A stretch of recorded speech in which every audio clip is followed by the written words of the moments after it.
আমি এখন ওদের নামে মামলা দেবো। একটা দুইটা না, আমারে ধরার পরে বলেছিল আমরা যা বলতে বলছি যদি না বলে আপনার নামে 50টা মামলা। এরপর আমার বাবার কাছ থেকে 10 লাখ টাকা নিয়েছে। এই কাউন্টার টেরোরিজমে যারা ছিল ওই সময় আসাদুজ্জামান, শেখ ইমরান, এরপরে আতিকুর রহমান, ডিসি মান্নান সহ আমি নাম জানি না অনেকের, কারণ আমার তো চোখ বান্ধা হাত বান্ধা, কিছু চিন্তা না। ওখানে যে দেখতাম যে জিজ্ঞাসা করে নাম কি, আমার বাবা সহজ সরল গ্রাম্য বাড়ি, আপনাদের এই গ্রামের মতো আমাদের গ্রামে বাড়ি, কুষ্টিয়া জেলার হালসা।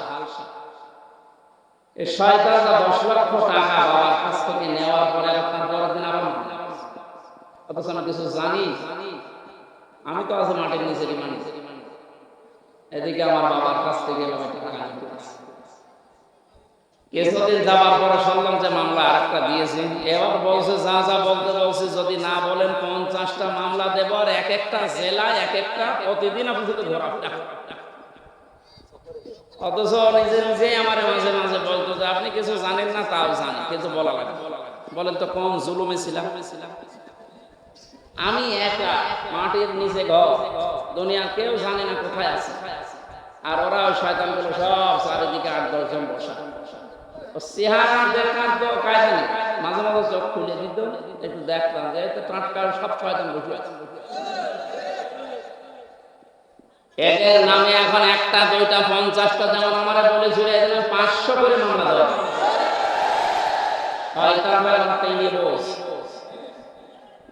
আমরা বেশি করবো না ভাই, না কতক্ষণ আল্লাহ বলেন যতটুকু ওরা নিয়েছে অতটুকু প্রতিশোধ না। এতটুকুও যদি যা করেছেন 17 বছরে, যদি এতটুকু করা হয় টিকতে পারবেন। তারপর আমাদের যে দায়িত্বে আছেন আমির জামাত, আমাদের মাথার মনিজিমি ডাক্তার শফিকুর রহমান, ওনার সাথে আমি 4 দিন ছিলাম জেলখানা, কাশীপুর কেন্দ্রীয় কারাগার। লোকটার আচরণ ব্যবহার দেখেছি, উনি যেহেতু ঘোষণা দিয়েছে যে না অন্যায় হবে না, যতটুকু যার জুলুম হয়েছিল ততটুকু নিয়ে বাকিটা মাফ করে দিতে, আমরা মাফ করে দেব, কিন্তু যা করেছিলেন এটা করা। কারণ একেবারে যদি বাবা শাহজালাল সব ভালো এটা করে দে, তো শয়তানরা আমার নাজা দূরে দাঁড়িয়ে আমার আমাদের কষ্ট। নূহ আলাইহিস সালাম দোয়া করেছিলেন একেবারে শেষে, আর যখন না পারলেন বললেন ফাকালা নূহ রাব্বি লা আদার আলা আরদি মিনাল কাফিরিন আদাজ্জারা, হে আল্লাহ এদেরকে আর জমিনে দাঁড়াতে দিয়ে না, এদের চিহ্ন পর্যন্ত আর রাখার দরকার নেই, এদের আন্ডা বাচ্চা পর্যন্ত যেন দুনিয়ায় না থাকে। ইন্নাকা ইন তাদারহুম ইয়াদিল্লু ইবাদাকা ওয়া লা ইয়ালিদু ইল্লা ফাজিরান কাফারা। কারণ এই শয়তান যেটা জন্ম দেবে ওটা আরেক শয়তান হবে। এই জন্য বলছি আল্লাহ রাব্বুল আলামিন নবী যখন দোয়া করতে পেরেছিলেন, আমরা তো সাধারণ মানুষ, ওনাদের মতো ঈমান, তারপর ওনারা বরদোয়া দিয়েছে যে আল্লাহ একটা আন্ডা বাচ্চা পর্যন্ত যেন না থাকে, কারণ থাকলে সেটা শয়তান হবে, ও যেটা জন্মাবে সেটা আরেক শয়তান। ওই দিকে তাকিয়ে বরদোয়া করছে। আপনি যা করেছিলেন ওইটার হিসাব এখন কিন্তু আপনাকে দেওয়া হবে। সম্মানিত যশোরবাসী, যারা নিষেধ করতো এই 144 ভাড়া দিয়ে, আজ তারা কোথায় হারিয়ে গেছে, কত কায়দায় পালানোর চেষ্টা চালাচ্ছে, জনগণ পালাতে দিচ্ছে। দরবেশ বাবা পর্যন্ত দাড়ি কেটে নম হয়ে গেছে।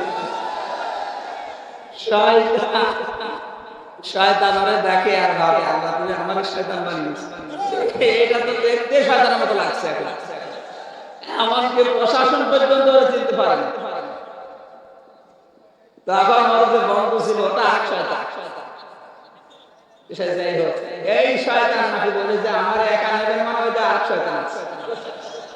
আর কে ওইটা দরবেশ, দরবেশ তো চেনা যায় না, শেষ পর্যন্ত নিয়ে গেছে দিয়ে কিনে। এখন একে ডিম খাচ্ছে উপরে নিচে বিভিন্ন জায়গায়, ডিমে জায়গা মতো দেওয়া দরকার।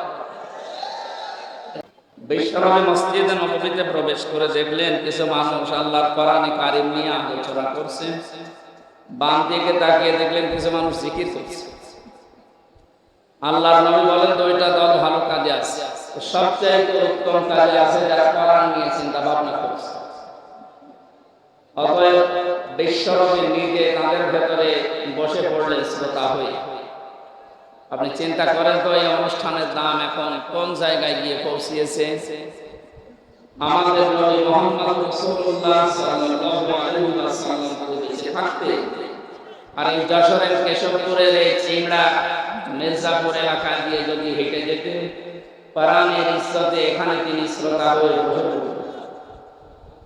এরকম একটা দামি জায়গায় আল্লাহ আমাদেরকে বসালেন, বলেন আলহামদুলিল্লাহ। যার রূহের মাগফিরাত কামনা করার জন্য তাফসীর মাহফিল এলাকার যুবকেরা দিয়েছে। বাংলাদেশের দ্বিতীয় স্বাধীনতা আমরা যেটা বলছি যে যুবকদের মাধ্যমে আল্লাহ আমাদেরকে দিলেন, জালেমের এই জুলুম নিঃশেষ করে ইসলামের একটা সূর্য উঠতে যাচ্ছে বাংলাদেশে। যে যুবকগুলো নিজের জীবন পর্যন্ত দিয়ে দিলেন, আল্লাহ যুবকদের শাহাদাতের সর্বোচ্চ মাকাম যেন দান করেন।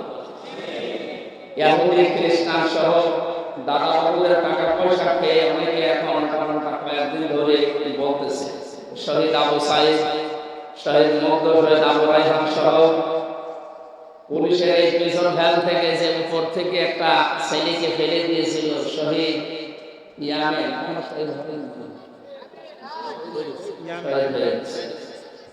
দৃশ্য থেকে নানান দুনিয়ার মানবতা কামনা করেছে। কি অবস্থা বলেন তো, উপর থেকে মনে হচ্ছে উপরের বাচ্চা ফেলে দিচ্ছে। এরপর জীবন পর্যন্ত দিয়ে যারা আমাদেরকে স্বাধীনভাবে চলাফেরা করার একটা পরিবেশ দিয়ে গেলে, তাদের রূহের মাগফিরাত কামনার জন্য এলাকার যুবকেরা এই আয়োজনে আঞ্জাম দিয়েছে আপনাদেরকে নিয়ে। আমরা খুশি হয়ে আল্লাহর কাছে দোয়া করব। জানিয়েছেন আমার কাছে দোয়া করো, আমি ডাকের সাড়া দিব। সুতরাং তার কথা অনুযায়ী আমরা দোয়া করবো। আজকে আসলে বের হয়েছে অনেক আগে, রাস্তাঘাটের অবস্থা এবং দৌড়ও একেবারে কম। গতকাল বিশেষ সিরাজগঞ্জে ছিলাম, ওখান থেকে বাড়ি থেকে এখানে সারাদিন সারা রাত করে গাড়িতে আছে। তারপর আল্লাহ সুস্থভাবে আমাদেরকে পৌঁছিয়ে দিয়েছেন। বলছে আলহামদুলিল্লাহ। কোরআনে কালিম উপস্থাপন যেভাবে করতে হয় ওইভাবে কোরআন থেকে শিখে বলতে চায়। আল্লাহ বলেন কিতাবুন উনজিলা ইলাইকা ফালা ইয়াকুন ফি সাদরিকা হারাজুন মিনহু লিতুনদিরা বিহি ওয়া যিকরা লিল মুমিনিন। এই একটা কিতাব আপনাকে আমি দিয়েছি,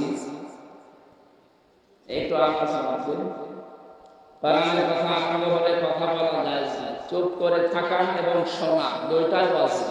দুইটাই কি?